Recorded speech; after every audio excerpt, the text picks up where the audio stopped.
आजोबा please please परत एकदा नीट आठवून बघा ना. ही इन्फॉर्मेशन आमच्यासाठी खूप इम्पॉर्टंट आहे. प्लीज एकदा परत प्रयत्न करा ना प्लीज.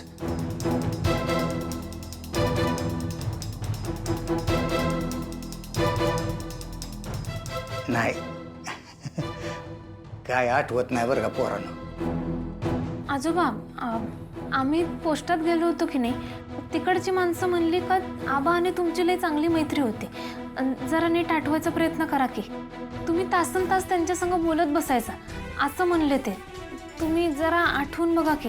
नाही असेल असेल पण आता या वयानं काही लक्षात राहत नाही ग. काय आठवत नाही. नाही ठीक आहे, इट्स ओके. प्रयत्न तरी केला तुम्ही ॲटलिस्ट.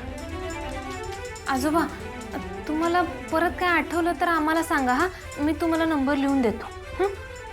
तिथे पेन ठेवलाय.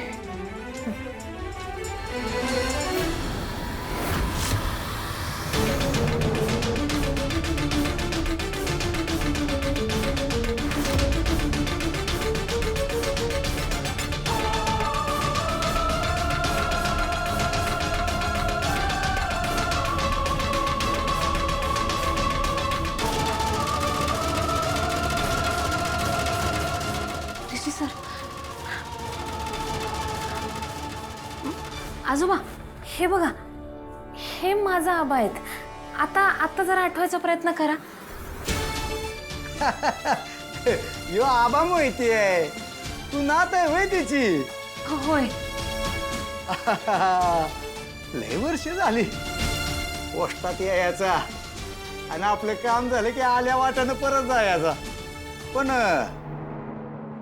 पोस्टात आल्यावर एक गोष्ट नियमानं करायचा बरं का. त्यो एक पत्र नेहमी एका गावाला पाठवायचा. कुठलं गाव?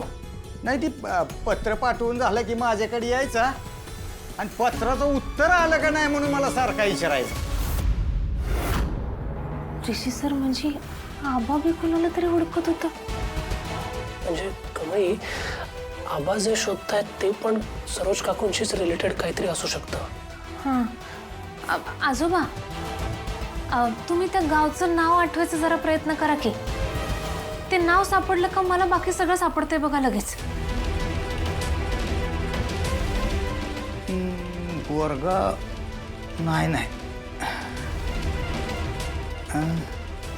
लाखवाडी नाही बरं का पोरांनो. आबा आठवते, त्यांचं पत्र आठवते पण गावाचं नाव काय आठवत नाही बरं का. पोरांनो माफ करा मला काय आठवत नाही. आबा नक्की कुणाला ओळखत होतं? असं काय असेल त्या पत्रात? कुठलं गाव होतं हे? हा गुंता तर वाढतच जाणार. त्या गावाचं नाव कळलं असतं ना तर किमान तिकडे जाऊन सर्च तरी करता आलं असतं. पण आबा नक्की कोणाला शोधत असतील की ते या गावात आहेत असं सांगत असतील.